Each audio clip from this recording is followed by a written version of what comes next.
Hello guys, welcome to Future Coaching. तो कल हम लोगों ने मॉडर्न हिस्ट्री शुरू करी थी। अब देखिए, हम लोगों ने कल क्या क्या पढ़ा था आपको पता, एक बार रिवाइज करा दें। सिल्क रूट पढ़ा था, और ये सिल्क रूट का लैंड और वाटर रूट दोनों पढ़ा था। इस्तांबुल पढ़ा था कि रोमन एम्पायर में कैसा चला गया था।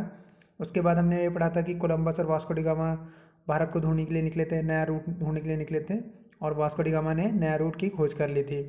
फिर ये पढ़ा था कि सबसे पहले पुर्तगीज़ आए थे, फिर इनके गवर्नर कौन कौन से थे, अल्बुकर्क वगैरह। उसके बाद हमने ये पढ़ा था कि पुर्तगीज़ गए कब इंडिया से। ठीक है। अब आज हम लोग का जो टॉपिक है वो है फ्रेंच, कि फ्रेंच ईस्ट इंडिया कंपनी कब जो है इंडिया में आई। तो French east India company India में आई थी 1664 में। देखिए, इनके जो फ्रेंच के सबसे मोस्ट पावरफुल गवर्नर थे ड्यूप्लेक्स। ठीक है। 1742 में बने थे ये। देखिए, एक चीज़ आप ध्यान रखिएगा, आपको इसमें सब कुछ नहीं याद करना। जो बिल्कुल इंपॉर्टेंट चीज़ें हैं वही मैं बता रहा हूँ, और यही पेपर में आपके आ सकती हैं। तो फ्रेंच, जब आप एक चीज़ समझिए, मैंने आपको पिछले लेक्चर में बताया था कि पुर्तगीज़ तो चले गए थे। पुर्तगीज़ हम लोग के यहाँ 1947 में आज़ादी मिली थी, और पुर्तगीज़ गए थे 1961 में गोवा से। ये मैंने बताया था। अब एक चीज़ नोटिस करिएगा कि जो फ्रेंच थे ये लोग भी आज़ादी मिलने के बाद भी गए थे, क्योंकि आज़ादी हम लोग को मिली थी 1947 में, और ये लोग भी कब गए थे 1954 में। यानी फ्रेंच का भी टाइम पीरियड बहुत बड़ा था। अब आप लोग ये भी जानते हैं कि इसी टाइम ब्रिटिश भी आए थे। तो फ्रेंच और ब्रिटिश के बीच में कुछ लड़ाई झगड़ा चल रहा था, क्योंकि ब्रिटिश लोग चाहते थे कि इंडिया से सबसे ज़्यादा प्रॉफिट उनको हो, जो ट्रेड वगैरह हो ब्रिटिश सबसे ज़्यादा करे, और फ्रेंच चाहते थे कि सबसे ज़्यादा ट्रेड में बेनिफिट फ्रेंच का हो। ठीक है। तो उसी के हिसाब से अब आप देखिए, इन लोगों के फ्रेंच और ब्रिटिश के बीच में कार्नेटिक वॉर्स हुई थी। इनको हम लोग बाद में डिटेल से एक्सप्लेन करेंगे। लेकिन इन कार्नेटिक वॉर्स में इनकी जो फ्रांस की पावर थी बिल्कुल डिस्ट्रॉय हो गई थी, ख़त्म हो गई थी पावर इनकी। तो इस कार्नेटिक वॉर्स के फ्रेंच का जो एरिया था बिल्कुल सिमट के रह गया था।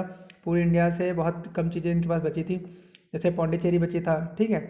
कराईकल बचा था, माहे, यनम और चंद्रनागौर। तो कराईकल कहाँ पर है, ये आपके एक नंबर का क्वेश्चन आ सकता है कि कराईकल कहाँ से रिलेटेड है। तमिलनाडु से। महे केरला में, यनम आंध्रा में, चंद्रनागौर बंगाल में। इतनी जगह बची थी इस वॉर के बाद, जो कर्नाटिक वॉर्स हुई थी उसके बाद। तो फ्रेंच इंडिया में आए थे 1664 में, और गए कब थे 1954 में। ये आपको डेट दोनों ध्यान रखनी है। इसके बाद देखिए, इसके बाद आए थे ब्रिटिश। ठीक है। ब्रिटिश ईस्ट इंडिया कंपनी 1600 में आई थी। 1600 में जो वहाँ की रानी थी क्वीन एलिजाबेथ, उन्होंने इन लोगों को जो परमिशन दी थी, रॉयल चार्टर मिला था। रॉयल चार्टर का मतलब था कि इन्हें मोनोपोली मिली थी, कि ये मतलब इंग्लैंड से सिर्फ और सिर्फ यही लोग ट्रेड कर सकते हैं, और कोई कंपनी दूसरी कंपनी वहाँ पर ट्रेड करने नहीं आएगी। तो सबसे पहले आए थे विलियम हॉकिंस। इनको परमिशन ही नहीं दी किसी राजा ने अपनी फैक्ट्री सेटअप करने के लिए, या कोई भी चीज़ मतलब जो ट्रेड है उसको बनाने के लिए। लेकिन उसके बाद आया सर थॉमस रॉय। इनको परमिशन मिल गई 1613 में जहांगीर से। उस टाइम अकबर के जो बेटे हैं जहांगीर, वो यहाँ के राजा थे। तो इन्होंने परमिशन, जहांगीर ने इनको दे दी। इनकी परमिशन के बाद इन्होंने अपनी पहली फैक्ट्री लगाई सूरत में, फर्स्ट फैक्ट्री एट सूरत 1613 में। अब देखिए, अंग्रेज के एक राजा थे जेम्स सेकेंड। ठीक है। इनकी मैरिज हुई कैथरीन से। तो कैथरीन कौन थी, कैथरीन थी उसकी प्रिंसेस थी पुर्तगाल की। 1661 में ये शादी हुई। और जेम्स सेकेंड इंग्लैंड के राजा थे, जेम्स सेकेंड। तो अब भैया शादी वादी में दहेज वहेज तो चलता ही था। तो इनको डाउरी क्या मिली, बॉम्बे इनको गिफ्ट दे दिया। बॉम्बे जो था वो पुर्तगाली के अंडर में था। लेकिन जब कैथरीन अपनी बेटी की उन्होंने शादी कराई, तो उन्होंने क्या किया, बॉम्बे इन्हें गिफ्ट दे दिया। अब इन्हों एक गिफ्ट मिला जेम्स सेकंड को, तो ये बॉम्बे का कुछ कर सकते नहीं थे। तो उन्होंने प्रॉफिट कमाने के लिए उसको, जेम्स सेकंड ने बॉम्बे को दे दिया ईस्ट इंडिया कंपनी को, कि अब से जो है तुम इस पर रूल करोगे, और क्या कहते हैं, इस पे जो ट्रेड वगैरह सिस्टम करोगे, ट्रेड वाला। 1719 में इन लोगों को बिल्कुल बहुत ही अच्छा चांस मिला, क्योंकि तब एक फारूक शेर जो थे मुगल राजा, उन्होंने इन लोगों को एक फरमान दे दिया कि आप जो है फ्रीली ट्रेड कर सकते हैं। मतलब अंग्रेज लोगों से कह दिया कि अगर आप एक जगह से दूसरी जगह जा रहे हैं तो आपको कोई भी टैक्स, लोकल टैक्स नहीं देना पड़ेगा।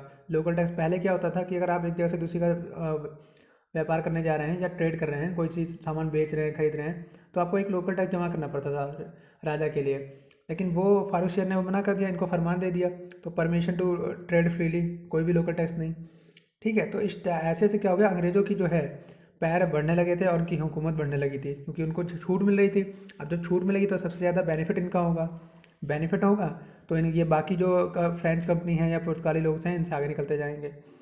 अब देखिए मेन, कि फ्रेंच जो वॉर हुई थी फ्रेंच की और अंग्रेजों की, कार्नेटिक वॉर्स, वो ही क्यों थी।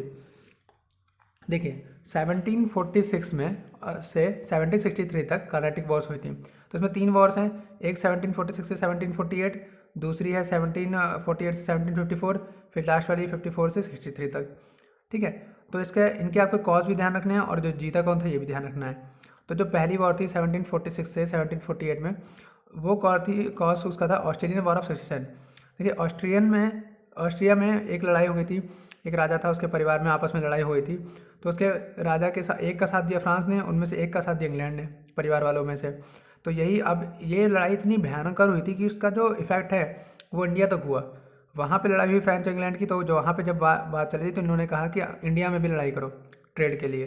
तो इसके बाद इसका मतलब कोई रिजल्ट नहीं निकला था, इनकंक्लूसिव थी। लेकिन इसमें पहली कर्नाटिक वॉर में फ्रांस जो थी उसने डोमिनेट किया था ब्रिटिशर्स को। तो इसके लिए इसके बाद एक ट्रीटी साइन हुई थी, ट्रीटी ऑफ साइला छपेल। तो शाइला छपेल में मतलब ये था कि अब जो है जो ब्रिटिश को जितने भी वो हुए थे मतलब नुकसान हुआ था वो सब रिकवर हो गए थे। तो इसका कोई खास कंक्लूजन नहीं निकला, बस ये कह सकते हैं कि फ्रेंच ने डोमिनेट किया था ब्रिटिशर्स को। सेकंड कर्नाटिक वॉर हुई थी लोकल डायनेस्टी डिस्प्यूट। हैदराबाद के निज़ाम थे अशफ जहाँ, वो मर गए। तो अब उनका एक भाई भी था, बेटा भी था। उनका भाई भी राजा निज़ाम बनना चाहता था और उनका बेटा भी निज़ाम बनना चाहता था। तो उनके भाई का साथ दिया फ्रेंच ने और बेटे के साथ दिया इंग्लिश ईस्ट इंडिया कंपनी ने। तो अब ऐसा हुआ, अब आपस में ऐसे मतलब दखलंदाजी करें तो लड़ाई तो होनी थी। तो इसमें भी लड़ाई हुई। ये लड़ाई शांत हुई ट्रीटी ऑफ पौंडीचेरी से इन 1754। ये आपको ध्यान रखना है, ट्रीटी ऑफ पौंडीचेरी उसमें लड़ाई हुई थी। तो उसके बाद जब लड़ाई शांत हुई तो ट्रीटी एक एग्रीमेंट होता है जिसमें लिखा जाता है कि आगे फर्दर हम लोग को क्या नहीं करना है या क्या करना है, दोनों चीज़ें। तो ट्रीटी ऑफ पौंडीचेरी हुई थी 1754 में, उससे जो लड़ाई है ख़त्म हो गई थी। अब आपकी है थर्ड कर्नाटिक वॉर, जिसमें फ्रांस की पूरी जो है पावर ख़त्म हो गई थी। देखिए थर्ड कर्नाटिक वॉर हुई थी 1758 से 1763 तक। इसका कॉस्ट क्या था? देखिए 7 ईयर वॉर्स हुई थी 1756 में। ये कहाँ हुई थी? देखिए पहले क्या हुआ था, इंग्लैंड ने जो किया, इंग्लैंड कई सारी कंट्रीज़ को कॉलोनी बनाता था। अब कॉलोनी बनाता था तो उसने क्या किया था, जो अमेरिका की कॉलोनीज़ हैं, अमेरिका की 13 कॉलोनीज़ बना रखी थी, मतलब 13 स्टेट्स को कॉलोनी बना रखा था, अपने अंडर ला रखा था। अब फ्रेंच ने क्या किया, अमेरिका की हेल्प करी उन्हें आज़ाद करने में। ठीक है, उन्हें आज़ाद करने में जब हेल्प करी तो उसका असर होके यहाँ पे भी लड़ाई हुई, वहाँ भी 7 साल तक लड़ाई चली, यहाँ भी लड़ाई चली। ठीक है, तो लड़ाई चली, उसका असर यहाँ पे आया।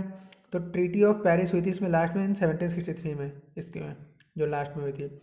और इस सब के time Robert Clive governor general था इंग्लिश का इन वॉर के टाइम। ये भी आपको ध्यान रखना है कि कर्नाटिक वॉर के टाइम कौन जो था, थर्ड कर्नाटिक वॉर के टाइम कौन इनका गवर्नर जनरल था, तो रॉबर्ट क्लाइव गवर्नर जनरल था। आई होप आपको इतना समझ में आया होगा। Thank you and have a nice day.